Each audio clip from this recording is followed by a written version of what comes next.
Bonjour mes amis, Arthur Rey. La première concerne des avions russes dans l'espace aérien estonien, donc celui de l'OTAN, très près de la capitale où je me trouve actuellement. La deuxième concerne l'économie russe, et la troisième concerne les lignes de front. Bien sûr, comme dans chaque vidéo, nous commencerons par les 3 avions russes Mikoyan Gurevich, 31 qui ont violé l'espace aérien estonien pendant 12 minutes entières. Ils ont volé très près de Tallinn, la capitale. Et au total, les forces aériennes de 3 pays ont été mobilisées pour escorter ces avions. Nous parlons de la Finlande, de la Suède et des chasseurs italiens stationnés en Estonie. Des F-35 tous ont été déployés, mobilisés, et ils ont escorté les avions russes hors de l'espace aérien estonien. Tout cela s'est passé vendredi, seulement 1 heure après que j'ai filmé ma vidéo, donc je n'ai pas pu en parler vendredi. Mais cela s'est produit le 19 septembre. Où ont-ils exactement volé ? Eh bien de la région de Saint-Pétersbourg, juste ici, jusqu'à la région de Kaliningrad, au sud-ouest de la Lituanie. Les avions russes n'ont qu'un couloir d'espace aérien international très étroit, de quelques kilomètres de large, à leur disposition. Maintenant qu'ils soient un paresseux ou qu'ils le fassent exprès, on ne sait pas, mais ils coupent généralement les coins. Ainsi, pour aller à l'ouest depuis Saint-Pétersbourg, ils doivent traverser l'espace aérien du golfe de Finlande. Mais ils coupent les coins près de la capitale estonienne, traversant l'espace aérien estonien pour aller à Kaliningrad. Maintenant, ils affirment que c'était un accident. Ils prétendent même que cela n'a pas eu lieu. Mais nous allons examiner toutes les informations. Qui affirme quoi ? Qui a dit quoi ? Mais tout d'abord, regardons les photos. Voici les photos que Cribban suédois a prises de ces avions russes. De vraies photos. Ces avions se trouvent en ce moment dans l'espace aérien estonien. Ils semblent paisibles ? En fait, non. Ils sont équipés de missiles RR, des missiles RR P-73. L'incident était assez grave pour que l'Estonie invoque les consultations de l'article 4 de l'OTAN. C'est maintenant la 2e fois en l'espace de 7 jours. Je veux dire, la Pologne a invoqué cet article en septembre à cause de drones russes dans l'espace aérien polonais, et maintenant l'Estonie l'a fait aussi. C'est déjà la 2e fois en septembre 2025. Cela signifie que l'alliance de l'OTAN s'est réunie, en a discuté, et que chaque pays de l'alliance de l'OTAN a réaffirmé sa contribution à la sécurité de l'espace aérien balte. Nous recevons des contributions de l'OTAN pour la sécurité de notre espace aérien. Parce que les F-35 italiens sont actuellement présents en Estonie depuis le 1er août 2025. Voici par exemple le dirigeant de l'Alliance, Mark Rutte, qui dit « Je viens de parler avec le Premier ministre estonien, Kristen Michal, au sujet de la violation de l'espace aérien russe aujourd'hui. » La réaction de l'OTAN lors de l'opération Eastern Sentry a été rapide et ferme. Eastern Sentry, est-ce la réponse de l'OTAN aux premières consultations de l'article 4 évoqué par la Pologne il y a 1 semaine et demie? Eastern Sentry est désormais une mission de l'OTAN visant à sécuriser les frontières de l'Estonie, de la Lettonie, de la Lituanie et de la Pologne avec la Russie et la Biélorussie. Avant de poursuivre, je veux vous montrer ce que la Turquie a fait en 2015 à l'avion russe ayant traversé son espace aérien en seulement 17 secondes. Voici un avion de guerre russe qui s'écrase après avoir été abattu pour avoir violé l'espace aérien turc pendant 17 secondes. Et après avoir été averti d'X fois en 5 minutes via la fréquence d'urgence et sommé de changer de direction, la Turquie l'a abattu. Le bombardier de chasse russe a été abattu à 6000 pieds. Une télévision turque a filmé sa chute. Vous pouvez le voir se produire à l'écran. Il semblait imparfaitement placé. L'un des pilotes a péri, l'autre a été secouru par les Russes en Syrie. Et je vais expliquer pourquoi nous ne l'avons pas abattu en Estonie, pourquoi nous n'avons pas abattu ces 3 avions. Tout le monde dit que nous aurions dû. Tout le monde est d'accord pour dire qu'à l'avenir, nous devrions le faire. Mais tout d'abord, voyons ce qu'a dit le ministère russe de la Défense. Ils ont officiellement reconnu cette situation, mais ils rapportent ceci. Je cite le ministère de la Défense de la Russie. 3 chasseurs russes, Mikoyan Gurevich, 31, ont effectué vendredi un vol programmé de la Carélie vers un aérodrome de la région de Kaliningrad. Le vol a respecté strictement les règles internationales de l'espace aérien. Pendant le vol, les appareils russes ont respecté la trajectoire convenue et n'ont pas violé l'espace aérien estonien. L'itinéraire du vol survolait les eaux neutres de la mer Baltique. Voici la position officielle du ministère russe de la Défense. Mais il y a aussi une très grande chaîne Telegram russe. Fighter Bomber, l'une des plus grandes en Russie, qui, je suppose, n'a pas reçu la note du ministère russe de la Défense. Et maintenant, je vais vous lire ce qu'il en pense. 3 de nos Mikoyan Gourevitch, 31, sont entrés dans le territoire estonien. Et selon les adversaires, ils sont restés plus de 12 minutes.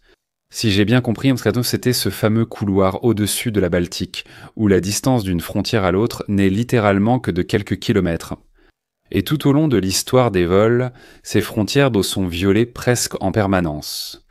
Parfois, les pilotes militaires se laissent emporter par des manœuvres avec des chasseurs ennemis, et ceux-ci les entraînent sur leur territoire. Ils perdent parfois leur position et franchissent la ligne. Mais le Mikoyan Gourevitch 31 n'est pas vraiment un acrobate. Donc, tu vois. Et il est très peu probable qu'il faisait des loopings là-bas avec des F-16. Mais perdre la localisation pendant 12 minutes avec 3 avions transportant 6 pilotes militaires, dont, théoriquement, 3 sont navigateurs, cela demande aussi, beaucoup d'efforts.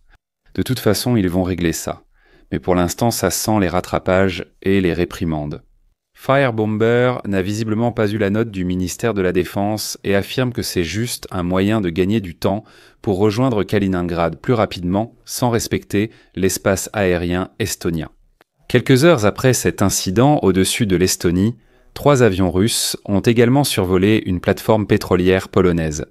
Ils ont survolé la plateforme à basse altitude, plaçant de nouveau les forces armées polonaises en alerte maximale et déclenchant le déploiement de chasseurs. Nous ignorons si c'était volontaire ou accidentel. Si les pilotes russes sont simplement très négligents et prennent des raccourcis partout. Ils restent impunis, ce qui leur permet de continuer ainsi. Et nous avons la réaction de Trump. Donc, quelques heures après que cela se soit produit, des journalistes ont demandé directement à Trump ce qu'il en pensait. Je veux juste vous donner sa réaction à ce sujet. Monsieur, des avions russes sont entrés dans l'espace aérien de l'Estonie aujourd'hui pendant 12 minutes. Voyez-vous cela comme une menace pour l'OTAN? Je vais devoir examiner cela. Ils vont me faire un briefing dans peu de temps, donc je vous en parlerai ce soir ou demain. Quel est votre avis en général? Je n'aime pas ça, je n'aime pas ça, je n'aime pas. Quand ça arrive, ça peut être un gros problème. Je te tiendrai au courant après leur briefing dans 1 heure. Donc oui, tout ce que Donald Trump a à dire à ce sujet, c'est qu'il n'aime pas ça. Ça pourrait être un gros problème. Je n'aime pas sa réaction, mais que puis-je faire? Oui, mais le reste des dirigeants de la coalition de l'OTAN ont réagi de façon assez unanime, en soutenant l'Estonie, et certains l'ont même signalé. La prochaine fois, il faut l'abattre. La République tchèque et la Lituanie appellent à abattre les avions militaires russes, les Milius qui violent l'espace aérien de pays tiers. Je cite, « Dans ce cas, la Russie se rendra rapidement compte qu'elle a commis une erreur et qu'elle a dépassé les limites permises. » Malheureusement, cela flirte avec le seuil du conflit, mais face au mal, on ne peut pas reculer. La Russie se comportera comme nous le lui permettons. Et cela, c'est le président tchèque, Petr Pavel, qui le dit. Et c'est une sacrée légende, il n'a pas peur. Ce type a des couilles en acier. J'adore chaque fois qu'il prend la parole, j'adore ça. Je cite également une position lituanienne. Les 3 chasseurs russes au-dessus de Tallinn prouvent que l'opération Sentinelle de l'Est est attendue depuis trop longtemps. La frontière nord de l'OTAN est testée pour une raison. Nous devons être décisifs. La Turquie a donné l'exemple il y a 10 ans. C'est matière à réflexion. C'est ce qu'affirme le ministre lituanien de la Défense. Et maintenant, voici Marko Michelson, un député estonien, et il dit 17 secondes contre 12 minutes. La prochaine fois, on fera ça, vous voyez? Il veut dire l'abattre. Les Lituaniens le disent, les députés estoniens le disent, les Tchèques le disent. Je pense que les Polonais sont d'accord. Mais voici le problème. Nous allons maintenant aborder le vrai problème. Les raisons concrètes pour lesquelles nous ne l'avons pas abattu, et pouvons-nous l'abattre? Donc, à partir du 1er août, l'espace aérien estonien est surveillé par des F-35 italiens. Tous les quelques mois, cela change. Néerlandais, allemand, puis italien. Ils changent leurs avions en Estonie. À partir du 1er août, ce sont les Italiens. Et à ce sujet, je voudrais vous informer de nos capacités de défense aérienne. Oui, les Italiens ont les F-35 avec des missiles RR. Ils peuvent abattre ce qu'ils veulent ou osent. Mais qu'avons-nous, nous, les Estoniens? Nous avons ce bataillon de défense aérienne. Quelles sont les capacités de ce bataillon? Eh bien, ce n'est pas un secret, c'est en fait très connu actuellement. Nous avons des canons automatiques anti-aériens soviétiques, SZU, 23 à double canon de 152 mm. Nous en avons 98. Ils sont très efficaces pour abattre les drones Shahad et les drones à voilure fixe, mais pas très efficaces contre les Mikoyan Gurevich 31. Nous avons 209 Mistral avec une portée d'environ 8 km. Du compte sans indispensable. Encore une fois, rien de tout cela n'est un secret. Les Mistral sont efficaces et bons, mais ils ont une portée de 8 km, donc voilà, c'est comme ça. Ce n'est pas une défense aérienne de moyenne ou longue portée. Nous avons aussi 5 radars girafes de conduite de tir alerte multifonction basse altitude. Ce que nous n'avons pas, c'est précisément des capacités de défense aérienne à moyenne ou longue portée. Nous les avons commandés d'ailleurs. Nous avons passé la commande. Nous avons commandé 3 batteries de système d'imagerie infrarouge avec contrôle vectoriel de poussée à la queue. D'accord, Iris-T, je t'appelle par ton nom complet. Système Iris-T. Nous en avons commandé 3 batteries pour un coût de 400 millions d'euros avec les radars et tout le reste inclus. Les premières arriveront en Estonie début d'année prochaine. Nous ne les avons donc pas encore.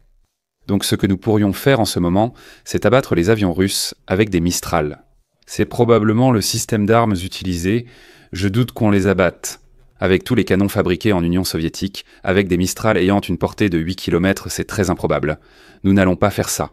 Donc, ceux qui pourraient abattre ces avions au-dessus d'une tempête dans l'espace aérien, ce sont les F-35 italiens avec leurs missiles RR, les Sidewinder. S'ils veulent le faire, ils le feront. Ce sont des Italiens, ils sont dans le sud de l'Europe. Nous voyons cette menace russe un peu différemment des Italiens. Nous réagissons un peu différemment. J'aimerais qu'ils l'abattent.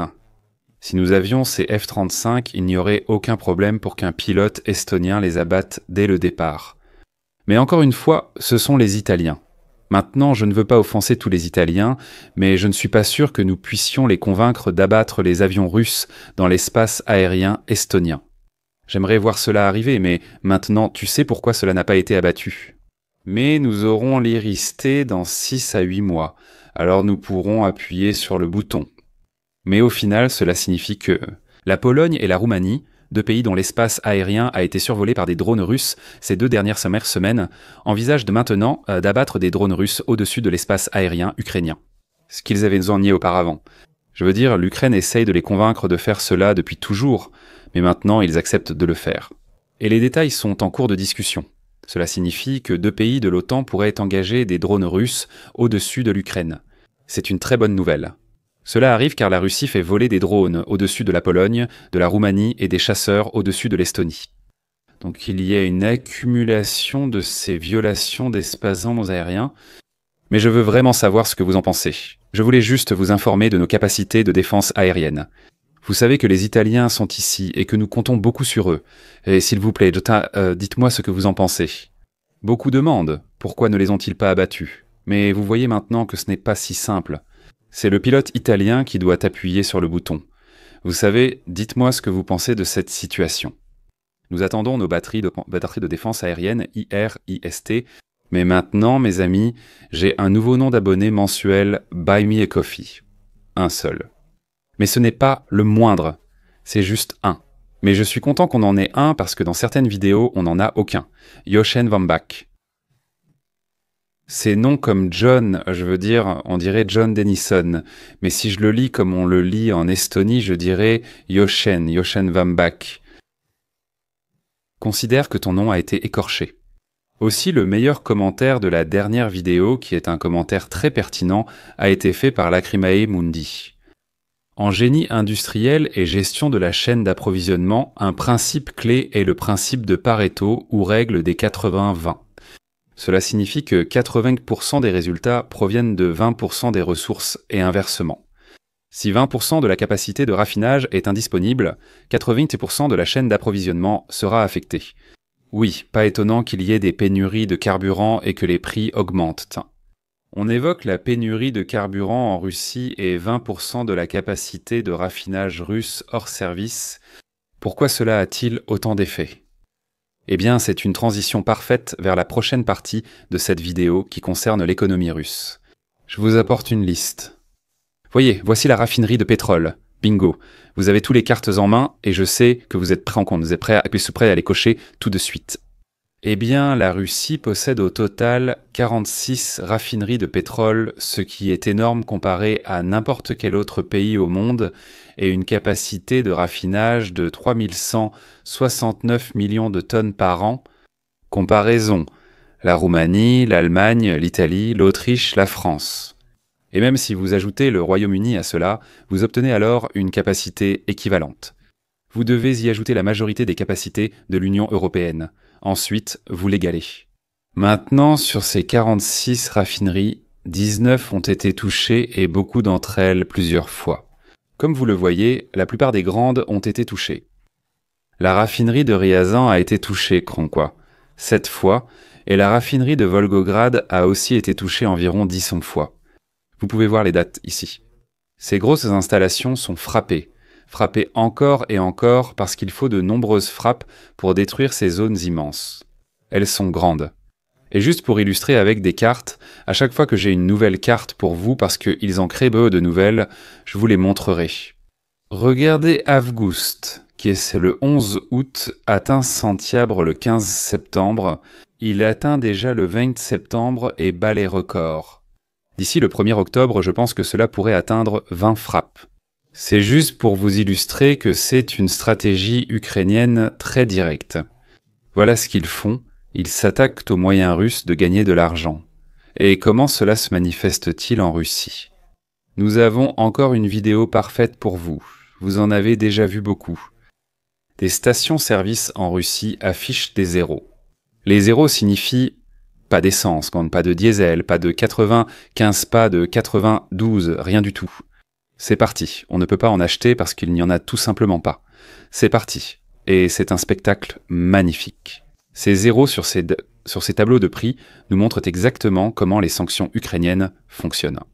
Elles fonctionnent parfaitement. Mais encore une fois, je veux aussi vous montrer les frappes les plus récentes, qui ont eu lieu le 20 septembre. Samedi, 2 raffineries de pétrole ont été touchées. Non seulement la raffinerie de Saratov, qui produit chaque année plus de 7 millions de tonnes de produits pétroliers, mais aussi celle de Novokuybishevsk. Et celle-ci a été touchée de nombreuses fois dans la région de Samara, cette dernière produisant 79 millions de tonnes de produits pétroliers par an. La Russie n'est pas capable d'arrêter la campagne aérienne ukrainienne contre les infrastructures pétrolières et gazières sur Russie. Voici la carte. Vous voyez où elles sont. Voici de belles photos. La ligne d'horizon est éclairée. C'est joli, très joli je pourrais dire, et je veux juste vous montrer cette vidéo parce qu'elle est vraiment très efficace.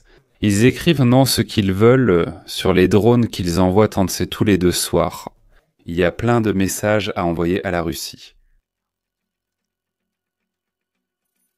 C'est la raffinerie de Novokuybishevsk, parce qu'elle se trouve dans la région de Samara et elle est immense. 2 raffineries sont côte à côte ici, je vais vous montrer l'autre. En regardant l'écran, on voit que l'autre raffinerie devrait être celle-ci. Novokuybishevsk devrait être la plus grande et la plus récente. Novo signifie aussi nouveau en russe. Et celle-ci a été touchée efficacement.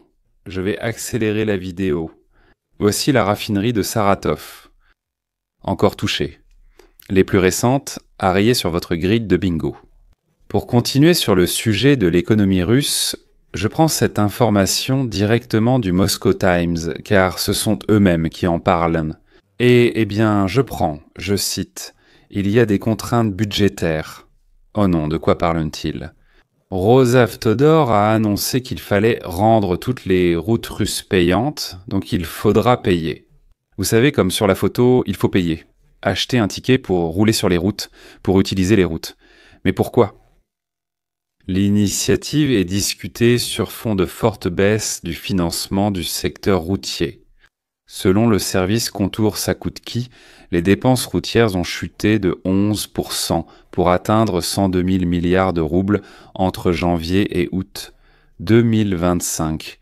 En 2025 seulement, elle a chuté de 11% et les contrats ont diminué de 25%. En 3 ans, le financement des routes a baissé de 32%. Vous pouvez vous demander pourquoi parler des routes en Russie. Qui cela intéresse-t-il ? Mais mes amis, dans chaque vidéo, j'essaye de vous apporter un nouvel exemple, un nouveau symptôme de tout l'argent qui part dans l'armée en Russie. Ce sont les hôpitaux, les écoles, les routes, l'infrastructure, les bâtiments et le système de canalisation. Tout va s'effondrer sauf l'armée et ensuite l'armée s'effondrera aussi. C'est important. Pendant ce temps, en 2025 environ, 40% de toutes les dépenses budgétaires seront allouées à la défense nationale. Au premier semestre de l'année, 884 000 milliards de roubles ont été alloués à ce poste, soit 31% de plus que l'année précédente. Donc ce paragraphe ici résume parfaitement le fait que ce ne sont pas seulement les écoles ou seulement les universités ou les industries civiles dont on retire de l'argent. Les routes vont se dégrader, l'infrastructure ferroviaire, tout. Et je vais conclure le sujet de l'économie russe avec un suicide russe. Celui-ci ne s'est pas jeté par la fenêtre. Il n'a pas non plus bu de thé. Le directeur général de... Et le nom de cette entreprise est, je vais essayer de le dire, Kim Promingerinkwell. Le président directeur général de Kimprom Engineering, Alexandre Kounine, a été retrouvé mort près de Moscou. Selon les médias russes, son corps gisait sur la route près d'une voiture, à proximité de la forêt. À proximité se trouvait un fusil de chasse et une note dans laquelle il se plaindrait d'un long combat contre la dépression. J'ai vu une photo et une vidéo à ce sujet, c'est comme ça qu'il a été retrouvé. Le fusil était long, donc c'est assez compliqué de faire ça avec un fusil aussi long. Mais bon, en Russie, rien n'est impossible. Eh bien, Umatex, ou cette société Kim Promingering, est le seul producteur de fibres de carbone en Russie et un fournisseur clé de matières de première pour les drones Shahed et Geron. Donc, c'est cette entreprise qui fabrique les coques extérieures des drones Shahed et les coques des drones Geron, à partir de fibres de carbone. Encore une fois, c'est l'une des entreprises les plus rentables actuellement dans toute la Russie, car elle produit quelque chose que la Russie utilise quotidiennement au-dessus de l'Ukraine. Nous parlons des drones Shahed. Donc bien sûr, peu importe pourquoi il s'est suicidé, ou quand il a été éliminé, peut-être que quelqu'un voulait prendre sa place, peut-être que quelqu'un voulait ses ressources. Tout l'argent de l'État y circule. Donc bien sûr, les gens se battent pour ces postes. Je veux dire que ce n'était sûrement pas un suicide. Très bien, mes amis. Pour finir cette vidéo, les lignes de front. Là encore, quelques nouvelles bouleversantes. Nous avons de bonnes nouvelles et de mauvaises nouvelles. Nous avons différents fronts avec des nouvelles différentes. Nous commençons par les bonnes. Depuis l'oblast de Soumy, le front nord. Laissez-moi zoomer ici pour vous. Voici l'oblast de Soumy, et laissez-moi agrandir ces petites zones. Ici, il y a encore des troupes russes sur le territoire ukrainien, et si les Ukrainiens repoussent cela, ils auront enfin éliminé toute l'offensive de Soumy. Actualisation de Soumy d'après des sources russes. Des combats acharnés près de Kindrativka.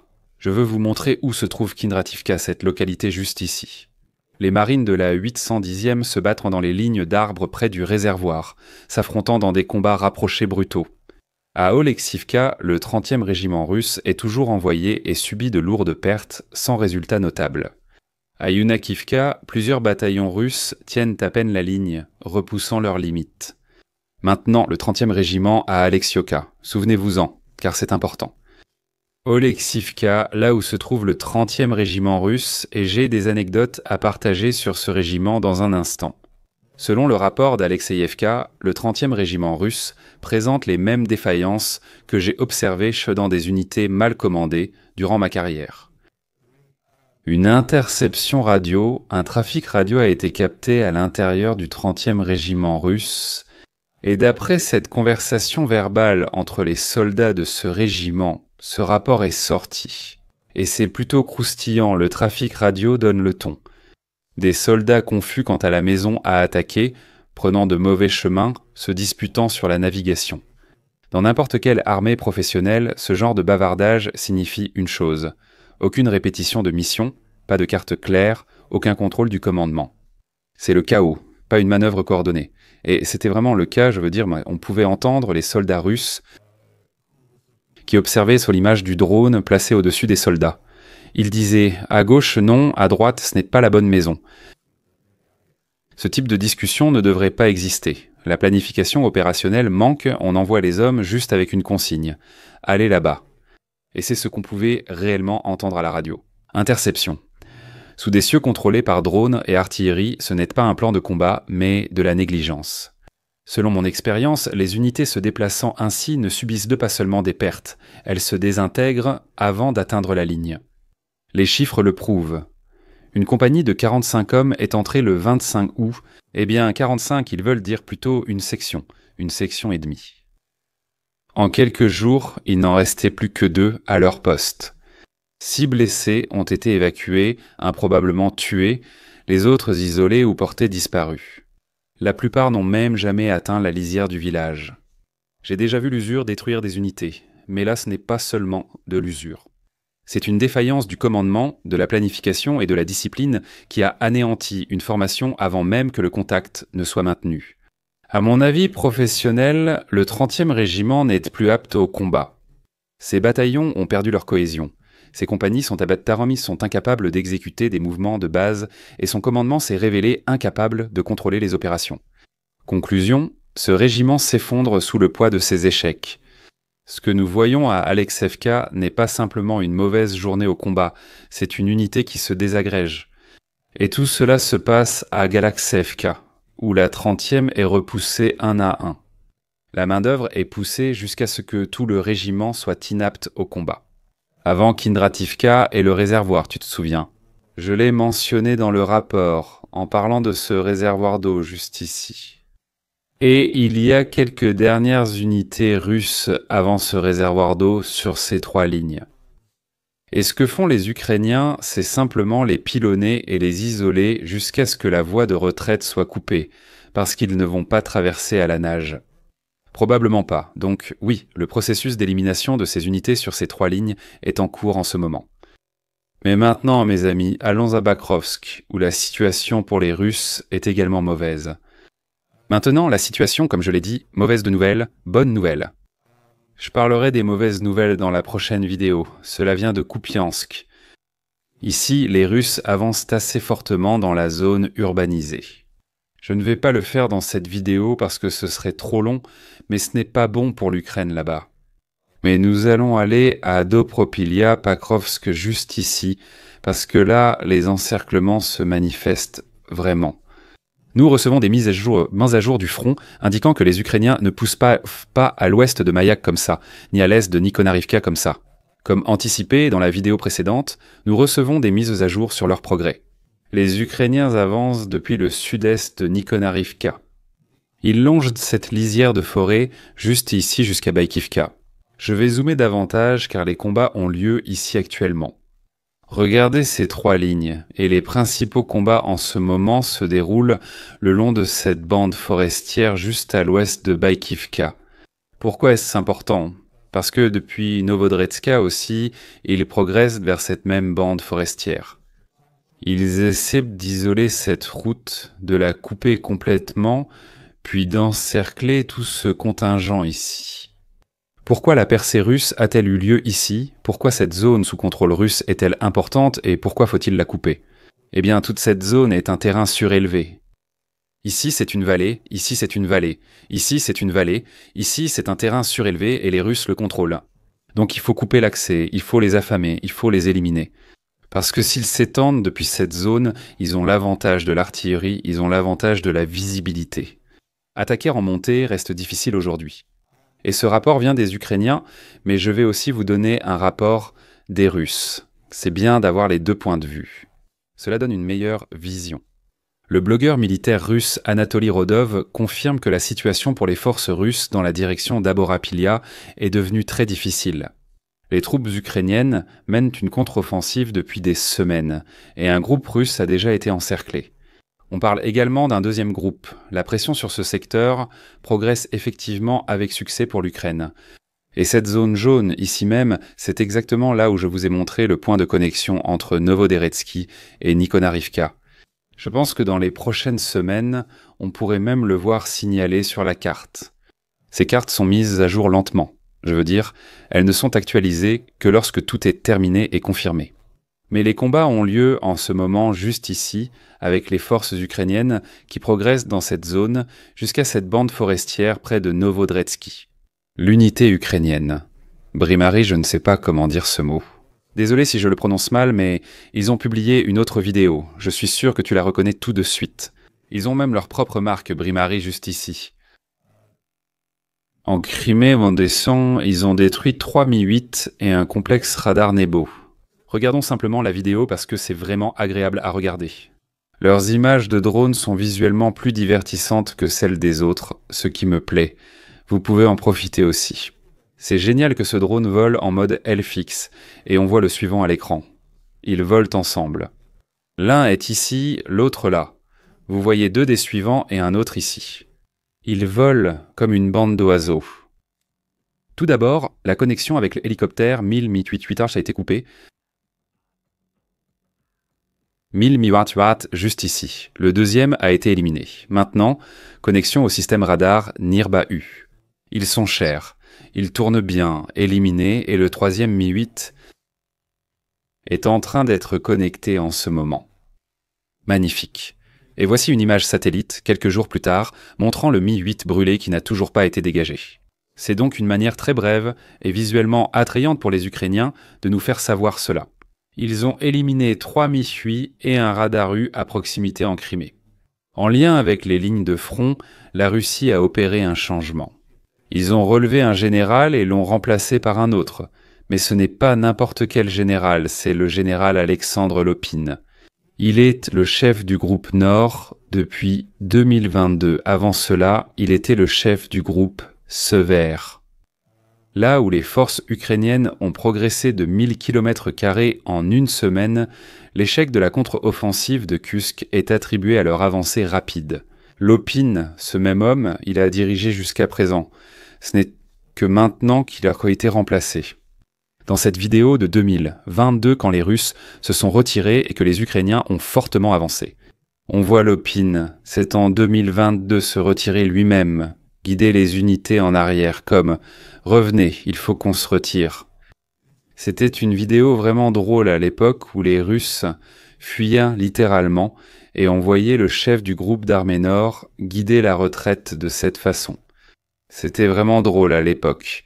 Mais maintenant, enfin, il a été éliminé. Il n'a pas été éliminé, mais il est protégé par Shoigu, non? Shoigu n'a pas été éliminé, il protège ses hommes. Donc Lopine a maintenant été envoyé comme adjoint du gouverneur de l'oblast du Tatarstan en Russie. Donc c'est comme une planque parce que l'autre option c'est par la fenêtre ou T, tu vois. Et on lui a donné le poste d'adjoint, en gros, pour qu'il passe le reste de ses années, mais je pense qu'il finira quand même par trouver sa fin. C'est le T ou c'est les fenêtres. Mais le problème, c'est qu'il dirigeait le groupe d'armée du Nord russe depuis 3 ans maintenant, et c'était vraiment un chef incompétent. En Russie, un dirigeant incompétent est généralement remplacé par quelqu'un de plus compétent. Donc à chaque fois que ces changements ont lieu, ce n'est pas bon pour les Ukrainiens. Il vaudrait mieux que le dirigeant incompétent continue de diriger. Malheureusement, le général Lopine a été remplacé en tant que commandant du groupe de Force Nord par le colonel général Nikol Forov, ancien commandant du groupe Force Ouest. Il reste à prouver si ce type est plus compétent.